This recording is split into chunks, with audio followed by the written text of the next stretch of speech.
तो स्टूडेंट्स अब करेंगे क्वेश्चन नंबर 6। क्या है, रीड करते हैं इस क्वेश्चन को। A 1.5 metre tall boy standing at some distance from a 30 metre tall building. चलो भैया पहले इसको फिगर को बना लेते हैं। एक 30 मीटर की टॉल बिल्डिंग है भैया, ये रही आपकी 30 मीटर की टॉल बिल्डिंग। इस बिल्डिंग से कुछ दूरी पर कोई एक बॉय खड़ा है जिसकी हाइट कितनी है 1.5 मीटर। तो इसकी 1.5 मीटर हाइट मान ली, ठीक है। The angle of elevation from his eyes to the top of the building increases from 30 degree to 60 degree as he walk towards the building. क्या बात है यार, अच्छा क्वेश्चन है। तो the angle of elevation from his eyes, उसकी आंखों से जो एंगल बनना है कहाँ तक, top of the building, building के टॉप पर, और उसकी आंखें तो यहाँ है।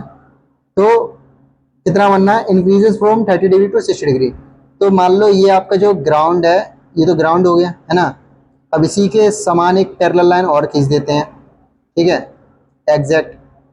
अब इसकी आंख से जो इस वाली बिल्डिंग के टॉप पे जो एंगल बनना है आंखों से, वो कितना बनना है, 30 डिग्री का बनना है, ठीक है। फिर 30 डिग्री से 60 डिग्री हो जा रहा है।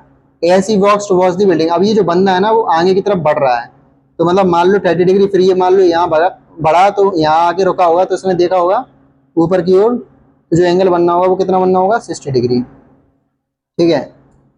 तो find the distance he walk towards the building. तो हमें डिस्टेंस फाइंड करनी है, ही वॉक टुवर्ड्स द बिल्डिंग, ठीक। तो भाई डिस्टेंस यहाँ से यहाँ तक उसने तो मतलब डिस्टेंस चला तो यहाँ से यहाँ तक था 30 डिग्री से 60 डिग्री। तो यहाँ से यहाँ तक के डिस्टेंस को वो पूछ रहा है, मतलब मान लेते हैं ये x मान लेते हैं, ठीक है। तो पहले अब इनको नाम देते हैं a b, बॉय को दे देते हैं p और q। इस वाले पॉइंट को क्या नाम देते हैं, इस वाले पॉइंट को नाम दे देते हैं, एकदम हटके दे देते हैं m दे देते हैं। इस वाले पॉइंट को भी नाम देना पड़ेगा, इसको दे देते हैं n दे देते हैं, ठीक है। अब चलो इसको करते हैं आगे, कैसे करेंगे इसको सॉल्व, दिमाग लगाना है अपने को, कैसे होगा डील। तो m से n की डिस्टेंस को हम y बोल देते हैं, ठीक है। अब हमें a n की डिस्टेंस को निकालना पड़ेगा, इसकी डिस्टेंस को a n को। मेरी बात सुनो, ऐसा मैंने क्यों बोला, देखो भाई a b की पूरी की जो डिस्टेंस थी वो 30 मीटर थी, ठीक है। अब यहाँ 1.5 मीटर है तो यहाँ से यहाँ तक की भी तो 1.5 मीटर होगी, ठीक है। पूरी 30 मीटर और इतनी 1.5 मीटर। तो हमें सिर्फ ए एन की डिस्टेंस निकालनी है ना, ए एन की लंबाई निकालनी है। ए एन की लंबाई कितनी होगी, 30 में से 1.5 को हटा दो तो इतना ही बचेगा।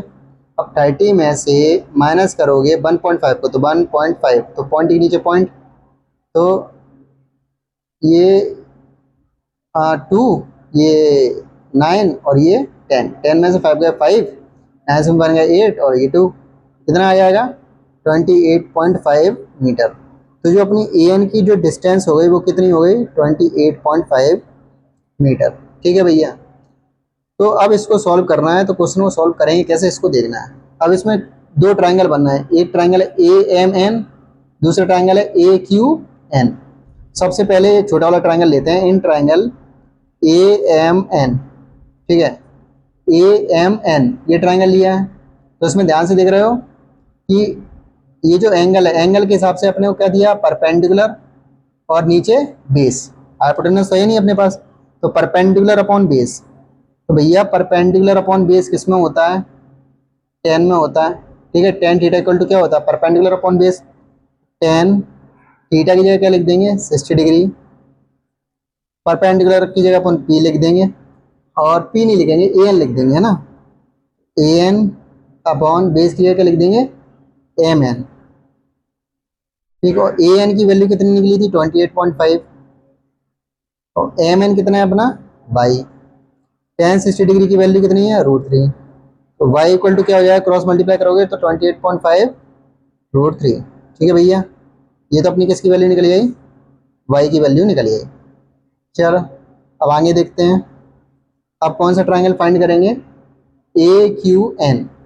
तो ए क्यू एन को फाइंड करेंगे, तो ए क्यू एन यहाँ नीचे फाइंड कर लेते हैं, इसको थोड़ा ऊपर कर लेते हैं। In triangle A Q N, तो ये 30 डिग्री है, इसके हिसाब से ये परपेंडिकुलर और ये नीचे पूरा बेस हो जाएगा, है ना। तो A N upon Q N, तो 30 डिग्री परपेंडिकुलर ए एन और बेस कितना है क्यू एन। तो ए एन की वैल्यू कितनी है 28.5। क्यू एन की distance x plus y, tan 30 degree की वैल्यू 1/√3। इतनी बात तो आपको पकड़ में आ गई। ठीक है, अब क्रॉस मल्टीप्लाई करेंगे तो एक्स प्लस वाई इधर आ गया, 28.5√3 इधर चला गया।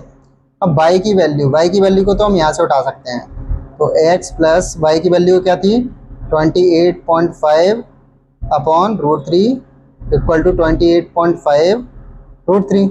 ठीक है, अब यहाँ ये अगर प्लस का है तो x इक्वल टू 28.5√3, ये प्लस का इधर जाएगा तो माइनस का 28.5√3।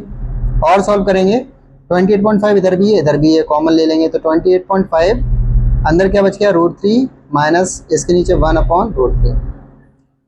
आगे सॉल्व करेंगे 28.5 एलसीएम लेंगे इसके नीचे 1 मान के तो √3 आएगा, 1 का √3 में डिवाइड देंगे और फिर √3 का √3 मल्टीप्लाई करेंगे तो 3 आ जाएगा ना।